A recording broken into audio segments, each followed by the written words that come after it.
Online class में एक बार फिर से आप सभी का हार्दिक स्वागत और अभिनंदन है। आज हम लोग प्लाज्मा मेम्ब्रेन को कंटिन्यू करते हुए प्लाज्मा मेम्ब्रेन के लिए बहुत ही मोस्ट इम्पॉर्टेंट और सर्वमान्य मॉडल, यूनिवर्सली एक्सेप्टेड मॉडल है fluid mosaic model, chemical composition of plasma membrane, functions of plasma membrane को यहाँ डिटेल में डिस्क्राइब करेंगे। सबसे जो एग्जाम में पूछे जाने वाली चीज़ होती है वो अलग से ही प्रश्न पूछा जाता है। प्लाज्मा मेम्ब्रेन के लिए दिया गया फ्लिट-मॉजिक मॉडल को विस्तारित रूप से समझाइए। तो इस मॉडल को ध्यान से समझिएगा, बहुत ही इंपॉर्टेंट मॉडल है ये। फ्लिट-मॉजिक मॉडल का जो प्रपोज्ड है उसको सिंगर एवं निकोलसन ने 1972 में किया है। इस फ्लूइड, दो शब्द आपको यहाँ दिख रहे हैं इस मॉडल को लेकर, एक है फ्लूइड और दूसरा है मोज़ेक। फ्लिट-मॉजिक, इसको आपने समझ लिया तो ये मॉडल पूरी तरह से आपको समझ में आ जाएगा।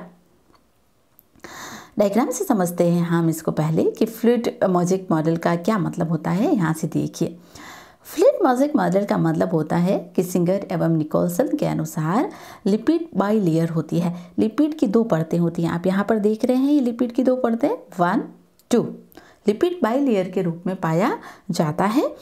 आउटर पार्ट जो होगा वो क्या होगा, हाइड्रोफिलिक होगा, और इनर पार्ट कैसा होगा, हाइड्रोफोबिक होगा।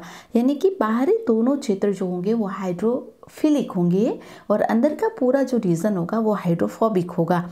ये एक स्ट्रक्चर है और इस पूरे स्ट्रक्चर को लेकर इस तरह से ये प्लाज्मा मेम्ब्रेन बनी हुई होगी। मान लें कि ये बाइलेयर है लिपिड की, तो ऐसी पूरी बाइलेयर से ये प्लाज्मा मेम्ब्रेन क्या है, बनी हुई पाई जाती है।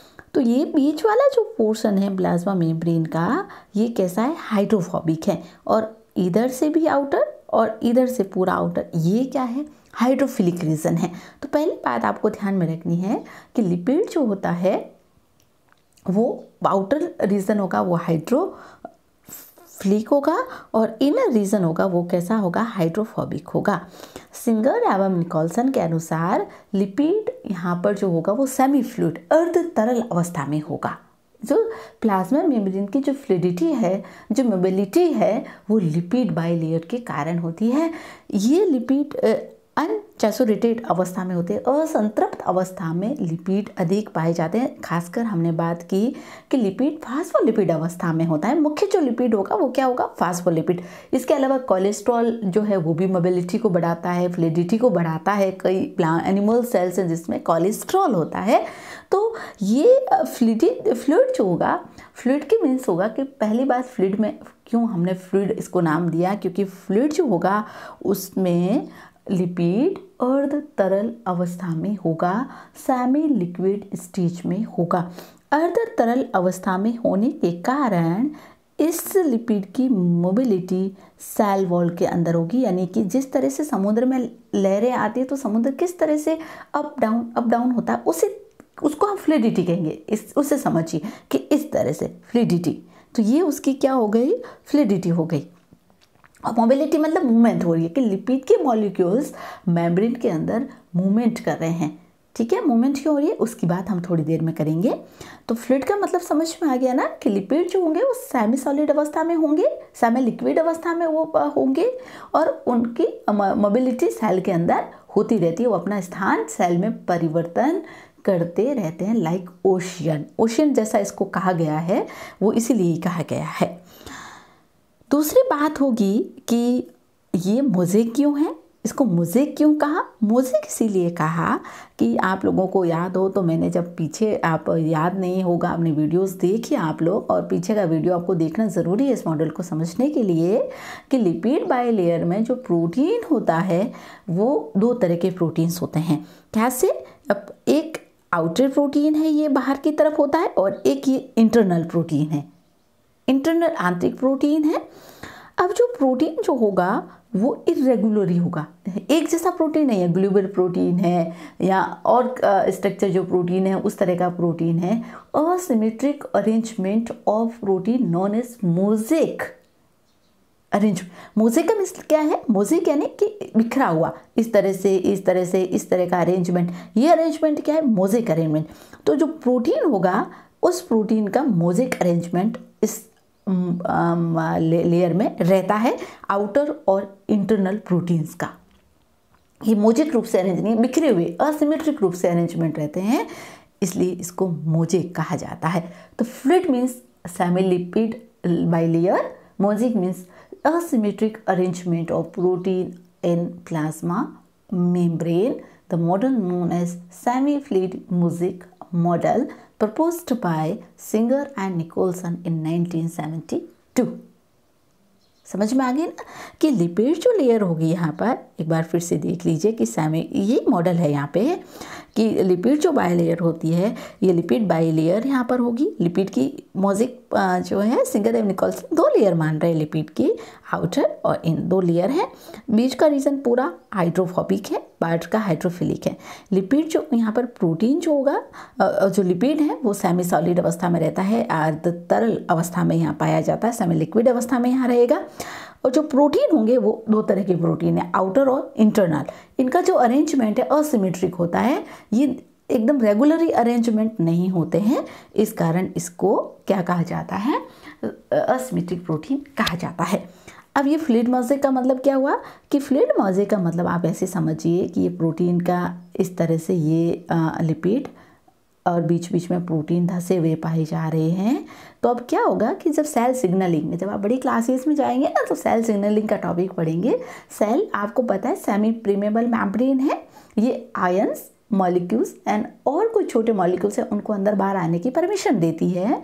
तो जब सेल सिग्नलिंग होती है, कुछ रिसेप्टर्स जब सेल के पास आते हैं, यहाँ जब पदार्थों का आवागमन जो होता है, जब प्रोटीन एज ए कैरियर काम करता है, तो प्रोटीन की सही अरेंजमेंट के लिए इसमें फ्लूइडिटी का होना ज़रूरी है। तो ये लिपिड बाइलेयर जो है उसकी मोबिलिटी और प्रोटीन की मोबिलिटी हमेशा इस लेयर में जारी रहती है। यही इस मॉडल की खास बात है जो सिंगर एवं निकोल्सन ने हमें बताई है। इस कारण इसको फ्लूइड मोज़ेक मॉडल कहा जाता है।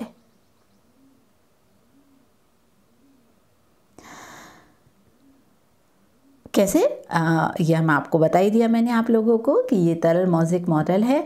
इसमें 2 लिपिड की 2 परतों का बना होता है, आंतरिक प्रोटीन और बाह्य प्रोटीन से, और दोनों प्रोटीन जो है वो मोज़ेक अवस्था में, मोज़ेक समझ के ना, असिमेट्रिक अवस्था में उसका अरेंजमेंट रहता है।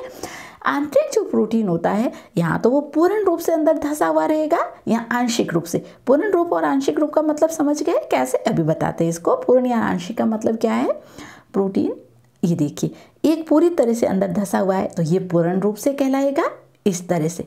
तो ये पूर्ण रूप से धंसा हुआ प्रोटीन और ये आंशिक रूप से। तो एक तो पूरा का पूरा प्रोटीन अंदर धंसा हुआ पाए और एक थोड़ा अंदर धंसा हुआ जाता है। तो जो आंतरिक प्रोटीन हुए या आंतरिक जो प्रोटीन होते हैं वो या तो पूर्ण रूप से अंदर धंसे हुए रहते हैं या फिर आंशिक रूप से अंदर धंसे हुए पाए जाते हैं। ये टोटल प्रोटीन का 70% प्रोटीन होता है। इनको आसानी से अलग नहीं किया जा सकता है। इनके नॉन पोलर समूह लिपिड के बीच में और पोलर जो समूह होंगे जहाँ से आकर, पोलर समूह का मतलब ये है, ये जो ऊपर वाले हिस्से है ना इसको हम पोलर कहेंगे। ये ऊपर ये वाले हिस्से अगर हम बात करेंगे तो ये जो रीजन जहाँ से फास्फोलिपिड जुड़ा है ये पोलर है। फास्फोलिपिड जुड़ सकता है, कार्बोहाइड्रेट यहाँ आकर जुड़ सकता है, कोलेस्ट्रॉल यहाँ के आकर जुड़ते हैं, ये पोलर हेड कहलाएगा। और ये नॉन पोलर हेड जो होगा वो अंदर की तरफ धंसा हुआ पाया जाएगा। और पोलर हेड जो प्रोटीन का होगा वो बाहर होगा, कौन से, आंतरिक प्रोटीन का। इनको आसानी से अलग नहीं किया जा सकता क्योंकि ये धंसे हुए रहते हैं, आमडेट रहते हैं। आमडेट प्रोटीन को अलग करना आसान नहीं है। बाहरी सतह पर जो प्रोटीन होंगे वो एक्सट्रिंसिक प्रोटीन होंगे और ये केवल कुल प्रोटीन का 30% प्रोटीन है। इसको आसानी से अलग किया जा सकता है। आपको अभी मैंने बता ही दिया कि आंतरिक प्रोटीन जो होते हैं उनका पोलर हेड जहाँ से ग्लाइकोलिपिड या ग्लाइकोकार्बोहाइड्रेट जुड़ेंगे वहाँ पर एंटीजेनिक ग्लाइकोप्रोटीन भी आकर जुड़ सकते हैं। प्लाज्मा कला में जो लिपिड होते हैं वो सेमी लिक्विड अवस्था में ही लिपिड पाए जाते हैं और इसमें निश्चित आकार के छोटे प्रोटीन समूह कला के अंदर गति करते रहते हैं। यानी प्रोटीन और लिपिड हैं उनकी कला के अंदर जो सेल वॉल होती है उसके अंदर मोबिलिटी होती रहती है, इसलिए ये फ्लूइड मोज़ेक मॉडल है। इस तरह से आप इस मॉडल में हम लोग देख सकते हैं कि ये लिपिड पूरी तरह से अंदर धंसा हुआ है तो ये पूर्ण धसा हुआ प्रोटीन है, जो ये कम धसा हुआ आंशिक प्रोटीन उसको कहेंगे। ये बाहरी प्रोटीन्स होते हैं, ये लिपिड बाइलेयर, ये इधर के लेयर, ये इधर के लेयर, ये बीच का रीजन होता है लिपिड का, और यहाँ पर ये आउटर प्रोटीन है। और ये जो है यहाँ पर ये कार्बोहाइड्रेट, लिपिड, एंटीजेनिक, एंटीजन, बहुत सारे मॉलिक्यूल्स हैं जो इस पोलर प्रोटीन हेड से आकर अटैच हो सकते हैं। अब क्या होगा कि ये लिपिड और प्रोटीन जो होते हैं इनकी मोबिलिटी लगातार जारी रहती है। इस तरह से लगातार ये मोबिलिटी इनकी जारी रहने के कारण इसको सेमी फ्लूइड मोज़ेक मॉडल कहते हैं, क्योंकि यहाँ पर लिपिड जो होता है वो सेमी लिक्विड अवस्था में होगा और जो प्रोटीन होगा वो क्या होगा यहाँ पर आउटर और इंटरनल मोज़ेक अवस्था में, यानी कि उसका जो अरेंजमेंट होता है वो असिमेट्रिक अरेंजमेंट होता है। जो असिमेट्रिक अरेंजमेंट होता है उसको हम मोज़ेक फैशन कहते हैं। इस कारण इस मॉडल का नाम फ्लूइड मोज़ेक मॉडल रखा गया है। यहाँ पे भी देख सकते हैं, एक और मैंने डायग्राम है, आप बिल्कुल क्लियर देखिए। ये लिपिड की दो लेयर हैं। यहाँ पर बाहरी जो प्रोटीन होगा पोलर हेड है, इसे कोलेस्ट्रॉल आकर जुड़ सकता है, ग्लाइकोप्रोटीन जुड़ सकते हैं, ग्लाइकोलिपिड जो है ये अंदर की तरफ की दो परतें हैं वो जुड़ सकती है। ये आंशिक रूप से धसा हुआ, ये पूर्ण रूप से धसा हुआ, ये बाह्य प्रोटीन यहाँ पर मौजूद होता है। Fluidity and dynamics of plasma membrane. Fluidity क्यों है? क्योंकि लिक्विड जो है वो अर्ध तरल अवस्था में होता है। अर्ध तरल अवस्था क्यों होती है लिपिड की? अर्ध तरल अवस्था लिपिड की हाइड्रोकार्बन की श्रृंखला पर निर्भर करती है। जो वसा अम्ल, जो असंतृप्त वसा अम्ल होते हैं उनकी फ्लूइडिटी ज़्यादा होती है। संतृप्त होगा उसका नहीं होगा, वो सेमी लिक्विड अवस्था में नहीं होंगे। जो लिपिड असंतृप्त अवस्था में अनसैचुरेटेड अवस्था में होंगे उनकी फ्लूइडिटी ज़्यादा होगी, क्योंकि असंतृप्त वसा अम्लों का गलनांक संतृप्त वसा अम्लों की अपेक्षा कम होता है। मेल्टिंग पॉइंट जो होता है इसका कम होता है। जैसे जैसे हम टेम्परेचर बढ़ाएंगे सेल की फ्लूइडिटी बढ़ती जाएगी, क्योंकि उनका जो इंट्रैक्शन है, इस तरह से जो इंटरेक्ट हैं फास्फोलिपिड मॉलिक्यूल्स, अब जब आप टेम्परेचर इंक्रीज करेंगे तो इनका इंट्रैक्शन क्या होगा? कम होगा। तो जब इंट्रैक्शन कम होगा तो मोबिलिटी क्या होगी? बढ़ेगी। सेल की डायनामिक्स क्या होगी? बढ़ेगी।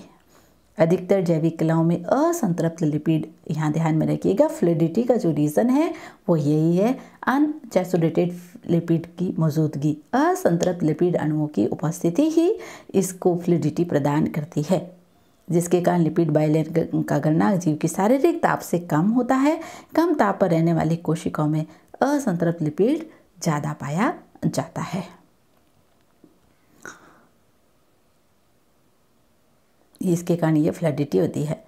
पोर इन प्लाज्मा मेम्ब्रेन, हम सब लोग जान रहे हैं कि प्लाज्मा मेम्ब्रेन सेमी प्रेमेबल मेम्ब्रेन है, चयनात्मक झिल्ली है। तो चयनात्मक झिल्ली होने के कारण इसमें कई तरह के पोर मौजूद होते हैं जहां से पदार्थों का आवागमन होता है। ये 0.1% जो सतह है उस पर पाए जाते हैं। इनका व्यास जो होता है लगभग 0.35 नैनोमीटर होता है। स्ट्रक्चरल पोर, ये किसको कहेंगे हम स्ट्रक्चरल पोर? ये जो लिपिड बाइलेयर के मध्य उपस्थित होते हैं उनको स्ट्रक्चरल पोर कहा जाता है। डायनेमिक्स पोर, ये बेलनाकार होते हैं। जब पदार्थों का आवागमन होता है तभी ये बनते हैं, पदार्थों के अपटेक के समय बनते हैं, बाद में ये खत्म हो जाते हैं। इनको डायनेमिक पोर कहा जाता है। पेविक ब्लॉक पोर, ये लिपिड या प्रोटीन के बने हेक्सागोनल इकाइयों के कोने पर, जो लिपिड और प्रोटीन जब दोनों साथ में आ जाते हैं तो उनके कोनों पर बने हुए जो पोर होते हैं उसे पेविंग ब्लॉक पोर कहा जाता है। प्रोटीन चैनल पोर, आप सब लोगों को मालूम है कि प्रोटीन एक कैरियर चैनल के रूप में काम करता है। तो प्रोटीन के अंदर जो खासकर ग्लोबुलर प्रोटीन जो पाए जाते हैं, और ये ग्लोबुलर प्रोटीन आंतरिक जो प्रोटीन होते हैं ये इसमें पोर पाए जाते हैं जहाँ से आयन एवं छोटे अणुओं का विसरण होता है। आइनोफोर क्या है? ये बहुत इंपॉर्टेंट टर्म्स हैं। आइनोफोर स्मॉल पॉलीपेप्टाइड है जिसका एक सिरा हाइड्रोफोबिक होता है और दूसरा सिरा हाइड्रोफिलिक होता है। ये कोशिकाओं के अंदर और बाहर पदार्थों की अदला बदली में सहायक होते हैं। इन्हें हम आइनोफोर कहते हैं। इस तरह से देखिए कि किस तरह से प्लाज्मा मेम्ब्रेन में अलग अलग पोर होते हैं जहाँ से पदार्थों का आवागमन होता है। आइनोफोर प्रोटीन्स अंदर बाहर पदार्थों के आवागमन के लिए ये ऐसे पोर मौजूद होते हैं जो लिपिड बाइलेयर, प्रोटीन लेयर के बीच में, लिपिड और प्रोटीन के लेयर के बीच में या आयनोफोर प्रकार के होते हैं, जो छोटे आयंस, अन्य पदार्थ या फिर जो मैक्रोमॉलिक्यूल्स होते हैं उनके आवागमन की सहमति प्रदान करते हैं। Chemical composition of plasma membrane, किस किस की बनी होती है प्लाज्मा मेम्ब्रेन की, हमने बहुत बार जिक्र कर लिया।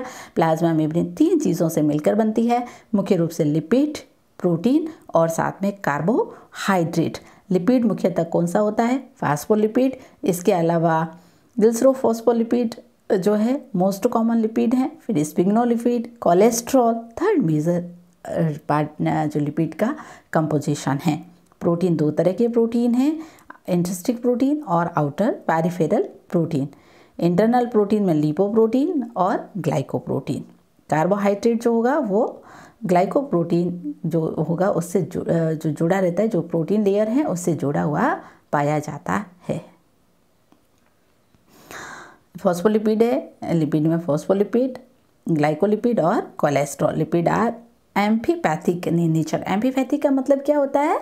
एम्फीपैथिक का मतलब हाइड्रोफिलिक प्लस हाइड्रोफोबिक, दोनों हाइड्रोफिलिक भी है और हाइड्रोफोबिक है, क्योंकि हाइड्रोफिलिक हेड है और हाइड्रोफोबिक टेल है, इसलिए ये एम्फीपैथिक इन नेचर होता है।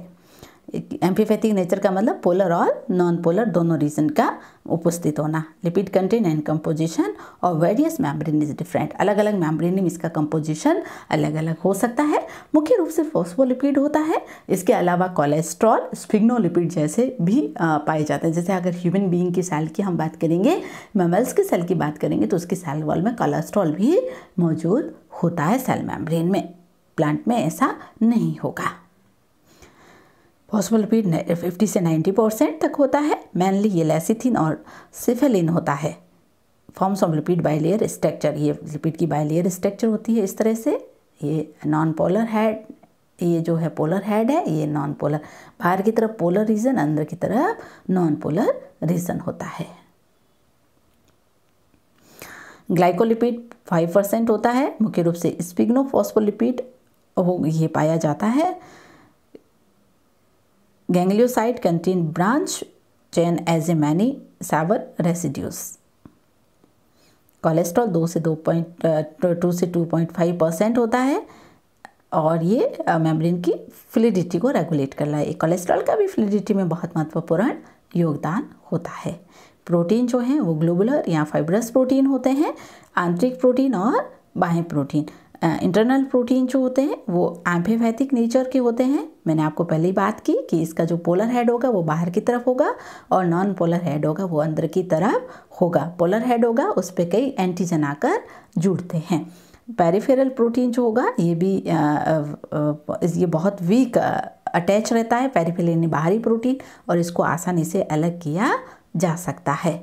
कार्बोहाइड्रेट जो होगा वो ग्लाइकोलिपिड के रूप में या ग्लाइकोप्रोटीन के रूप में, ग्लाइको शब्द है ना यहाँ पर ध्यान रखिएगा बेटा, ग्लाइको शब्द आता है कार्बोहाइड्रेट के लिए और लिपिड मतलब लिपिड। कार्बोहाइड्रेट प्लस लिपिड तो ग्लाइकोलिपिड, कार्बोहाइड्रेट प्लस प्रोटीन तो क्या हो गया? ग्लाइकोप्रोटीन। जब ये लिपिड से जुड़ेगा तो ग्लाइकोलिपिड, जब ये प्रोटीन से जुड़ेगा तो ग्लाइकोप्रोटीन कहलाएगा। एनिमल्स में जो सेल मेम्ब्रेन होती है वो ग्लाइकोकैलिक्स, एक बाहरी आउटर लेयर और मौजूद होती है, उसको हम ग्लाइकोकैलिक्स कहते हैं, जो ग्लाइकोलिपिड और ग्लाइकोप्रोटीन से मिलकर बनी हुई होती है। फंक्शंस ऑफ प्लाज्मा मेम्ब्रेन, हमने पहले भी बात कर ली प्लाज्मा मेम्ब्रेन की कि प्लाज्मा मेम्ब्रेन एक सिलेक्टिव प्रीमेबल मेम्ब्रेन है, एक चयनात्मक पारगम्य झिल्ली होती है जो चयनित पदार्थों को आने जाने देती है। जो पदार्थ जिनका आकार छोटा होता है और जो आयंस जो आकार में छोटे होते हैं, जिनके ऊपर कोई चार्ज नहीं होता, उन आयंस का मूवमेंट आसानी से होता है।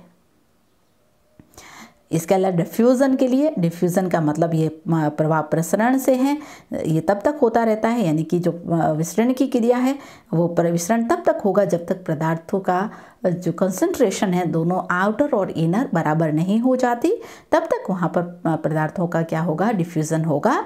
खासकर यहाँ पर द्रव एवं तरल पदार्थों की तुलना में प्रसरण की दर गैसीय पदार्थों की अधिक होती है, द्रव और ठोस की तुलना में, तरल की तुलना में। ऑस्मोसिस क्या होगा, ये सेमी परमेबल मेम्ब्रेन होती है, तो ये सेलेक्टिव पदार्थों को अंदर बाहर जाने देती है यहाँ पर, इसलिए यहाँ पर ऑस्मोसिस भी होगा, ऑस्मोसिस को भी ये नियंत्रित करेगी। एंडोसाइटोसिस होती है। एंडोसाइटोसिस का मतलब है बाहर से पदार्थों को झिल्ली में अंदर, कोई भी बाहर सॉलिड पदार्थ जो होगा उसको बाहर से ये प्लाज्मा झिल्ली के सारे कोशिका द्वारा पदार्थों का अंतःग्रहण, यानी कि बाहर से कोई भी पदार्थ है तो प्लाज्मा झिल्ली को उसको क्या करेगी, अंदर ग्रहण करेगी। तो जो सॉलिड अवस्था में अंदर ग्रहण किया जाता है उसको हम एंडोसाइटोसिस कहेंगे। इसके विपरीत अगर प्लाज्मा मेम्ब्रेन के अंदर कोई मटेरियल है तो उसको वो क्या करेगी, बाहर की ओर डाल देती है, तो इसको कहते हैं एक्सोसाइटोसिस। ये वैसिकल्स के माध्यम से, वैसिकल्स पट्टिका बनती है जिसके माध्यम से एक्सोसाइटोसिस की कोशिका होती है। इसे सेल वोमिटिंग भी कहा जाता है, यानी बाहर की ओर डालना, तो इसको सेल वोमिटिंग भी कहते हैं। ये एक्सोसाइटोसिस कहलाता है। पिनोसाइटोसिस भी होता है, एक शब्द आता है, कई बार आपने देखा होगा पिनोसाइटोसिस। पिनोसाइटोसिस का मतलब होता है लिक्विड पदार्थों का आवागमन। अगर लिक्विड फॉर्म में मटेरियल अंदर बाहर हो रहे हैं तो इसको कहा जाता है पिनोसाइटोसिस। सॉलिड में अगर अंदर बाहर हो रहा है तो उसको एंडो या एक्सोसाइटोसिस, और लिक्विड में अंदर बाहर हो रहा है तो इसको पिनोसाइटोसिस कहा जाता है। तो ऑस्मोसिस, डिफ्यूजन, एक्सोसाइटोसिस, पिनोसाइटोसिस ये प्रमुख सेल मेम्ब्रेन के कार्य हैं। इसके अलावा भी सेल मेम्ब्रेन की कई फंक्शंस हैं जो आप अपनी बुक से पढ़िए, डिटेल में उनकी बात करिए। जो इंपॉर्टेंट यहाँ पर थे उनको मैंने यहाँ पर डिस्कशन किया है। सेल मेम्ब्रेन को लेकर कई क्वेश्चंस पूछे जाते हैं, सेल मेम्ब्रेन और सेल वॉल। तो कुछ क्वेश्चंस मैं यहाँ लाई हूँ, तो आप लोग देखिए। Plant cell wall is mainly composed of cellulose. Cellulose के साथ इसमें पैक्टिन और हेमोसेलुलोज भी पाया जाता है। The fluidity of plasma membrane increased with, fluidity कब इंक्रीज होगी, increase unsaturated fatty acid in the membrane. असंतृप्त वसा अम्लों की मात्रा सेल मेम्ब्रेन में बढ़ने पर इसकी फ्लूइडिटी इंक्रीज होती है। A cell without cell wall is termed protoplast. बहुत इंपॉर्टेंट टर्म है, कई कॉम्पिटिटिव एग्जाम में ये प्रश्न पूछा जा चुका है। तो बिना कोशिका भित्ति की कोशिका को हम क्या कहेंगे, प्रोटोप्लास्ट या जीव द्रव्य कहेंगे। Distribution of intrinsic protein in plasma membrane asymmetrically, पहले ही बात कर चुके हैं कि उनका अरेंजमेंट मोज़ेक अवस्था में होता है। असिमेट्रिक अवस्था में प्रोटीन का वितरण सेल मेम्ब्रेन में पाया जाता है। Which of the following group has cell wall, निम्न में से किन में सेल वॉल होती है। Bacteria, plants and animals, bacteria, fungi and plants, bacteria, fungi, plant and animals. Cell wall किस में होगी, बैक्टीरिया, फंगाई एंड प्लांट्स में। एनिमल में सेल वॉल नहीं होती है, केवल सेल मेम्ब्रेन होती है। Bacterial cell wall is made up N acetyl glucosamine, N acetyl muramic अम्ल, N acetyl A and B, N acetyl glucosamine एवं एन एसिटाइल म्यूरामिक एसिड से मिलकर बनी होती है। Fine cytoplasmic connection between the neighbor cells through the cell wall for cell to cell communication is called plasmodesmata। मैंने आप लोगों को पहले ही बता दिया कि जो मिडल लैमेला होती है उसके बीच में सेल को सेल से कनेक्ट करने के लिए एक कनेक्शन पाया जाता है। इस कनेक्शन को क्या कहा जाता है, प्लाज्मोडेस्मेटा। और इस प्लाज्मोडेस्मेटा के माध्यम से पदार्थों का आवागमन होता है। Which of the following statement are incorrect regarding to plant cell wall? पहला क्या है, primary and secondary cell wall are present in meristematic cell. पहला ही गलत है।